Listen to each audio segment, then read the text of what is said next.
D1 밀라노로부터 시계를 지원받았습니다. 영상 제작비를 포함한 비용이나 커미션을 포함하지 않고 영상의 내용에도 간섭이 없습니다. 이 점 확인하시고 시청해주시면 감사하겠습니다. D1 밀라노는 비교적 신생 패션 시계 브랜드입니다. 가장 대표적인 모델은 울트라신이고, 울트라신의 경우는 굉장히 많은 바리에이션과 홍보를 통해서 많은 분들에게 익숙하시리라 생각됩니다. 의도했건 의도하지 않았건 D1 밀라노의 경우는 적어도 국내에서 마이크로 브랜드가 가지고 있는 특유의 느낌보다는 패션 시계라는 느낌이 강합니다. 좋다 나쁘다를 말하기는 어렵지만 D1 밀라노가 시계 브랜드로서의 정체성이 낮은 건 홍보 정책 때문이라고 생각합니다. 홍보를 누구누구 시계 등과 같이 연예인 마케팅이나 SNS를 통해서 하고 있고, 시계 자체도 디자인에 많은 심혈을 기울이고 있기 때문입니다. 브랜드 이름 자체가 시계하면 스위스가 떠오르는 것처럼 패션하면 떠오르는 밀라노를 사용하고 있기도 하죠. 하지만 이러저러한 이유들로 여전히 D1 밀라노의 시계들은 호불호의 영역에 있고, 또 그걸 인지해서인지 아니면 원래 라인업의 증진의 계획이 있었는지는 모르겠지만 얼마 전 새로운 라인업인 코만도를 출시했습니다.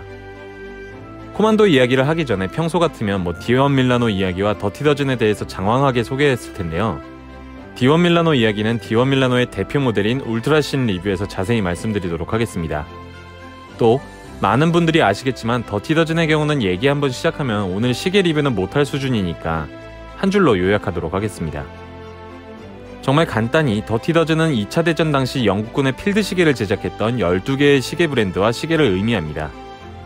이 12개의 컬렉션을 모으는 게 드래곤볼 모으는 수준이라고 할 정도로 힘들고, 또 희소성이 있고, 그리고 역사적 가치가 있는 시계들이죠. 더티 더즌에 대해서는 생활인의 시계, 김생활님 영상에 자세히 소개되어 있으니 참고해 주시거나, 제가 나중에 진지한 필드워치를 다루면서 영상을 하나 더 만들어 보겠습니다. 이 코만도는 굉장히 재미있는 시계입니다. 시계 스스로는 나는 진지한 시계야 라고 말하는 것 같은데, 착용자 입장에서는 상당히 유쾌한 느낌을 줍니다. 그 이유는 컨셉과 디자인 때문인데요. 보시는 것처럼 코만도는 빈티지 필드워치, 그 중에서도 더티 더즌의 컨셉을 차용했고 스스로 재미있게 해석해냈습니다. 오늘은 서론을 다 다음 영상으로 미뤄서 좀 짧은 대신에 시계 디자인 파트가 좀 깁니다. 시계 자체가 재미있는 디자인 포인트가 많고, 또 더티 더즌과 비교해볼 것들도 있기 때문입니다. 자, 그럼 D1 밀라노의 유쾌한 필드워치 코만도 리뷰 지금 시작하겠습니다. 각각의 사이즈들은 다음과 같습니다. 조금 특이한 케이스 디자인 덕분에 사이즈 측정 기준을 표기할 필요가 있겠는데요. 제가 각각 측정한 사이즈들은 사진과 같습니다. 남성 시계를 기준으로 현대의 가장 보편적인 사이즈가 40mm라는 전제로 이 시계는 그보다 약간 작습니다. 이 시계가 빈티지 필드워치를 표방하고 있으니 더할 나위 없이 좋은 선택이라고 생각됩니다. 물론 빈티지 필드워치들이 36mm나 그보다 더 작은 사이즈의 시계들도 있지만 저는 덩치가 큰 편이기도 하고 그렇게까지 작은 사이즈의 시계를 선호하지 않아서 코만도의 사이즈가 적절합니다. 다른 시계들과 비교하면 이렇습니다. 약간 튀어나온 글라스 포함 9mm의 두께는 상당히 얇은 편에 속합니다. 9mm의 사이즈는 사실 자체로도 얇은 편에 속하고 측면의 가장 끝과 끝을 측정한 거라서 실제로는 9mm보다는 얇을 텐데 측정값에 비해서 실제로 보면 그렇게 얇다는 느낌이 들지는 않습니다. 저는 그 이유를 두 가지로 추측해봤는데요. 하나는 러그입니다. 보통 러그는 시계 케이스와는 별개의 부분으로 인지되는데 코만도는 케이스와 러그가 하나처럼 연결되어 있습니다.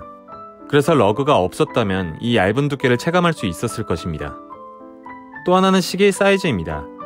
사이즈가 좀 더 컸으면 얇은 게 티가 났을 텐데 작은 사이즈의 얇은 시계라서 그냥 딱 알맞아 보이는 게 아닐까 합니다. 뒤에서 다시 이야기하겠지만 코만도는 나토 스트랩만 착용할 수 있기 때문에 실제로 얇은 두께를 체감하기도 어렵겠습니다. 17cm 남성 손목에는 이 정도, 또 14.5cm의 여성 손목에는 이 정도입니다. 스트랩을 제외한 무게는 51g입니다. 오토매틱 시계와 비교해보면 당연히 가벼운 무게지만 넓은 케이스와 작은 사이즈 덕분에 옹골지다는 느낌도 듭니다. 코만도의 디자인적 특징 중 하나는 러그입니다. 케이스와 하나로 이어지는 통짜 형태의 러그가 인상적이죠. 길이를 말씀드리기 모호하지만 길이는 짧고 경사가 아주 급한 형태입니다. 이런 형태의 러그는 다이얼에 집중하기가 좋죠. 또 스트랩바도 인상적입니다. 흔히 바넷봉이라고 부르는 스프링바가 없고 러그와 이어지는 일체형 스트랩바입니다. 이러한 형태는 과거 회중시계에서 손목시계로 넘어오는 과정에서 보이던 형태고 또 혹은 몇몇 시계에서 디자인 컨셉용으로 제작이 되곤 하죠. 장단점이 명확합니다. 일반적인 스프링바보다는 튼튼하고 디자인과 완벽히 일치된다는 장점이 있는 대신에 만약 부러졌을 경우 수리가 쉽지 않다는 점과 줄질이 굉장히 제한된다는 단점이 있습니다. 부러질 일이 흔치 않기도 하겠고 또 저는 개인적으로 나토 스트랩을 굉장히 좋아하기 때문에 큰 단점이라고 생각되지는 않았습니다. 하지만 러그 사이즈에도 약간의 문제가 있습니다. 자꾸 장점과 단점을 오락가락하고 있는데 러그가 18mm입니다. 보통 20mm나 22mm 스트랩을 가지고 계실 테니까 줄질을 하시려면 새로 구입하셔야겠죠? 저한테는 이해될 수 있는 부분이지만 필드워치들이 줄질하는 맛이 나는 편인데 종류나 사이즈에 제한이 있는 점은 분명 아쉬운 부분입니다. 제가 사용하고 있는 18mm 나토 스트랩 정보는 영상 설명란에 적어두겠습니다. 케이스도 독특합니다. 사실 말로 표현하기 어려울 정도로 여러가지 요소들이 섞여 있습니다. 각져 있는 부분도 있고 동그랗게 표현된 부분도 있습니다. 평평하기도 하고 굴곡도 있고요. 다이얼에는 더티 더즌의 특징이 묻어나오면서도 케이스에서는 디원 밀라노 특유의 각진, 패밀리 룩이 묻어나오고 있습니다. 세밀히 말씀드리는 것보다는 여러분들이 직접 보시는 게 더 효율적이겠습니다. 케이스에 대한 제 의견만 간단히 정리하면 저는 빈티지 필드워치와 파텍 필립 노틸러스의 모델이 예쁘게 잘 섞여 있다는 느낌이 들었습니다. 세로 줄무늬 브러쉬 처리와 폴리싱 처리가 군데군데 잘 섞여 있어서 재미있는 개성을 뽐냅니다. 러그 모서리에 포인트로 들어간 폴리싱 처리도 참 재미있습니다. 저는 이걸 더티 더즌 시계들이 가지고 있는 폴리싱 케이스에 또 시간이 지나면서 생긴 불규칙한 흠집들을 현대 시계에 접목시켜본 게 아닐까라고 해석해봤습니다. 브러쉬와 폴리싱의 마감은 우수합니다. 아주 예쁘고 수준급입니다. 다만 케이스의 모서리 부분이 굉장히 날카롭습니다. 손목에 닿는 안쪽은 마감 처리를 아주 잘해서 굉장히 부드럽지만 시계의 위쪽은 마치 코팅지를 만지는 것처럼 상당히 날카로운 편입니다. 안쪽 마감은 잘 되어 있는 걸 보면 의도적으로 바깥은 날카롭게 만든 것 같은데 시계를 닦는다거나 또 여러가지 이유로 케이스를 만질 때 불쾌하다는 느낌이 들 정도로 날카롭습니다. 무엇보다 이렇게 수직의 각이 날카롭게 서 있어서 모서리에 먼지가 제법 끼는 모습을 쉽게 볼 수 있고 또 닦기도 번거로운 단점이 있습니다. 글라스는 케이스보다 미세하게 튀어나와 있는 평평한 미네랄 글라스입니다. 파란색의 방사방지 코팅이 되어 있는데요. 제가 경험한 비슷한 가격대의 시계 중에서도 빛 반사를 굉장히 훌륭하게 차단합니다. 실내 조명이나 직사광선에서도 뛰어난 시인성을 자랑하고 또 제 얼굴이 잘 보이지 않기도 하죠. 그래서 직사광선 아래에서 사진을 찍으면 시계가 정말 예뻐 보입니다. 케이스백은 이렇게 생겼습니다. 케이스의 전면부는 마감 처리가 훌륭하게 된 스테인리스 느낌을 물씬 주는 반면에 케이스백은 알루미늄 느낌이 강하게 납니다. 여기에도 투톤 처리를 해놓은 게 재미있고요. 케이스백의 중심부는 유광의 브러쉬 처리가 되어 있고 외곽 부분은 무광 처리가 되어 있습니다. 케이스 전면부는 마감은 좋지만 촉감이 좋지 않았었는데 케이스백은 그 촉감마저도 좋습니다. 굉장히 부드럽고 브러쉬 처리나 무광 처리 덕분에 지문이나 유분이 묻어나오지 않기도 하죠. 사실상 나토 스트랩만 착용할 수 있고 나토 스트랩의 경우에는 케이스백이 손목에 직접적으로 닿지는 않아서 과잉 친절이라고 생각될 수는 있지만 저는 굉장히 감탄한 부분이었습니다. 케이스백 모서리의 디테일이나 비슷한 가격대의 케이스백에 비해서 확실히 신경 쓴 티가 나니까요. 케이스백에 새겨진 정보 표기 방법마저도 재미있었습니다. 보시다시피 군번줄이 그려져 있고 그 안에 시계에 대한 간단한 정보가 표기되어 있죠. 한국 예비역이라면 시계에 군번줄이 있는 걸 보면서 저처럼 웃겠지만 시계의 컨셉을 확실히 살린 디테일입니다. 시계의 케이스만큼이나 재밌는 건 다이얼이죠. 다이얼은 샌드위치 다이얼을 선택했습니다. 소재 자체는 특별하지 않습니다. 일종의 플라스틱 같은 소재인데요. 민무늬 같아 보이지만 자세히 보면 약간 울퉁불퉁한 처리가 되어 있습니다. 하지만 굉장히 미비하고요. 색은 검은색이지만 굉장히 짙은 검은색은 아닙니다. 실제로 보면 약간 물 빠진 느낌이 들지만 크게 신경 쓰이지는 않습니다. 다이얼이 재밌다고 한 건 본격적으로 더티 더즌의 냄새가 묻어나오기 때문입니다.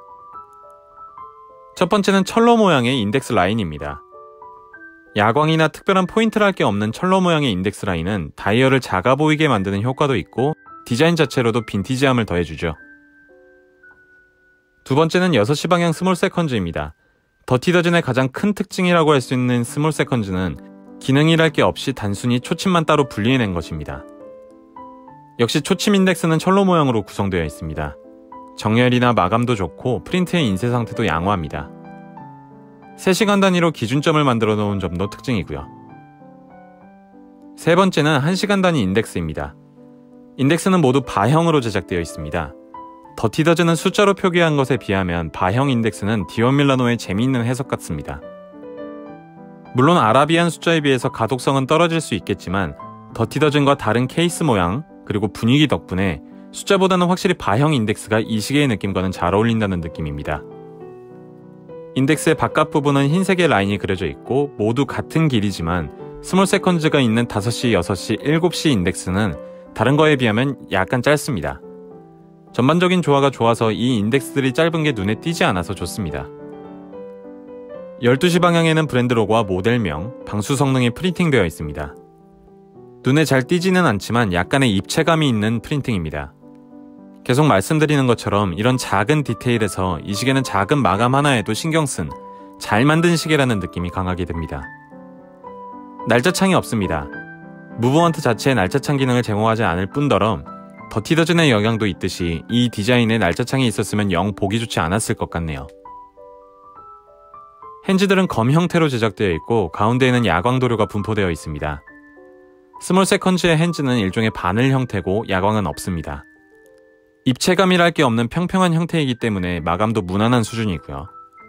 야광 도료의 분포가 썩 좋다고 말하기도 어렵습니다. 의도적인 건지는 모르겠지만 약간의 불규칙적인 도료의 분포가 빈티지함을 살려주는 것 같기도 하네요. 야광 도료로는 올드라늄 루비노바가 사용되었습니다.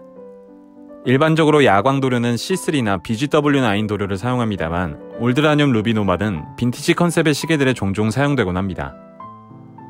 도료의 색이 낮에는 누런빛을 보이고 어두운 환경에서는 황록색으로 보입니다. 빛바랜 주황색이나 누런빛의 색감은 빈티지함을 주기 좋기 때문에 컨셉에 잘 맞는 좋은 선택일 수 있겠습니다.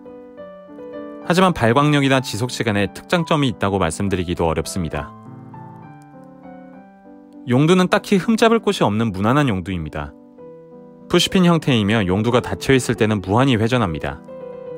이 시계의 방수 성능이 의외로 좋은 편인데 이왕이면 스크류다운 용두가 사용됐다면 더 신뢰가 가지 않았을까 합니다. 육각형 모양의 로고가 음각으로 파여있고 용두의 홈 역시 디테일이 좋습니다.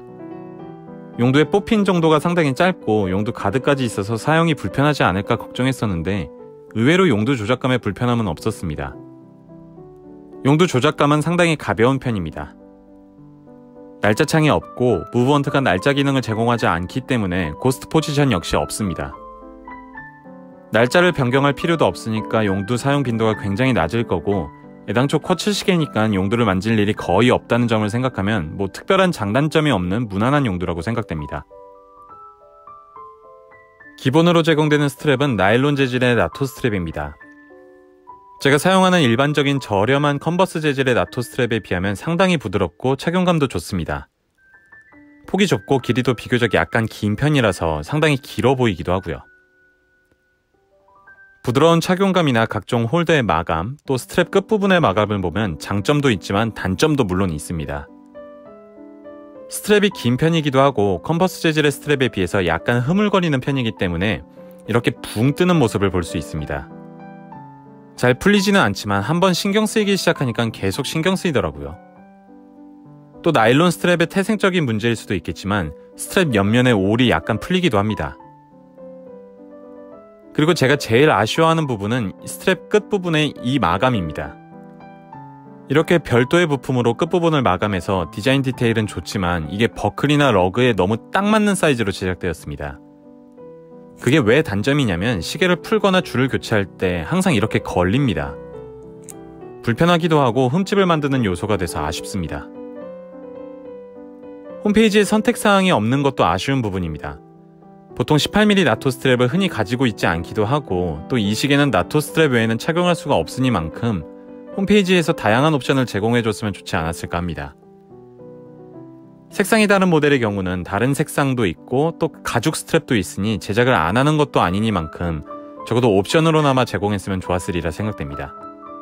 방수 성능은 10ATM입니다. 필드워치 장르의 시계들이 대단히 뛰어난 방수 성능을 보여주지 않는 것에 비하면 제법 높은 수치라고 볼 수도 있겠습니다.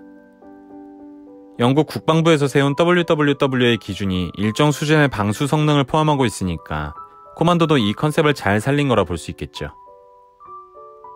실제로 케이스백이나 글라스 등의 부분을 보면 체결 상태가 상당히 좋아서 신뢰되는 수치입니다. 용도가 푸시핀 형태라서 약간 의심되기도 합니다만 전체적인 마감을 보면 이 수치를 믿을 수는 있겠습니다. 무브먼트는 미요타의 1L45 무브먼트를 사용했습니다. 투핸즈 무브먼트에 스몰 세컨즈가 있는 특별할 것 없는 무브먼트입니다. 말씀드린 것처럼 기본적으로 날짜창 기능이 없는 무브먼트라서 고스트 포지션 자체가 없고 또 해킹 기능을 지원합니다. 배터리 성능은 3년, 월오차는 플러스 마이너스 20초로 일반적이라고 할 수 있는 무브먼트 성능이고요. 공식 홈페이지를 기준으로 코만도는 현재 $295입니다. 같은 코만도여도 색상이나 스트랩 종류에 따라서 $325에 판매되는 모델도 있으니까 확인하시기 바라고요. 배송비는 무료지만 관부가세가 포함되니 이 시계의 공식 홈페이지 구매 시 예상 가격은 30만원대 후반, 40만원대 초반 정도로 예상됩니다. 디자인이 아무리 예쁘더라도 쿼츠 시계라는 점을 생각하면 좀 비싸다고 생각되시죠? 국내 쇼핑몰이나 백화점 인터넷 쇼핑몰, 그러니까 공식 수입처인 갤러리어 클락 인터넷 쇼핑몰을 이용하시면 27만원대 혹은 30만원 정도에 구매할 수가 있습니다.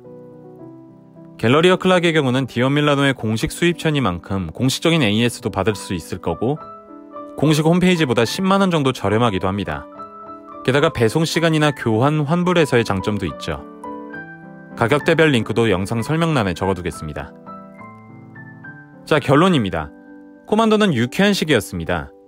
디자인 등에서 확실한 컨셉을 가지고 있고 시계 자체로의 완성도도 높은 편에 속합니다. 확실히 예쁜 시계고 사실 비슷한 느낌의 필드워치 중에서도 자신만의 개성을 뽐내고 있습니다. 가장 적절한 오마주의 예라고도 할 수 있겠네요. 정말 딱 30만원에 구매할 수가 있습니다. 쿼츠라는 점 때문에 고민하시는 분들이 있겠지만 나름대로의 인지도도 있고 또 백화점에 입점해 있기 때문에 왠지 모를 안정성이 느껴지기도 하죠. 시계 자체도 잘 만든 시계라는 느낌을 강하게 받았습니다. 제가 느낀 아쉬움은 케이스 전면의 날카로운 마감과 스트랩의 제약이었는데 제 경우에는 이런 걸 딱히 신경 쓰지 않는 편이라서 저한테는 납득이 되는 부분들이었습니다.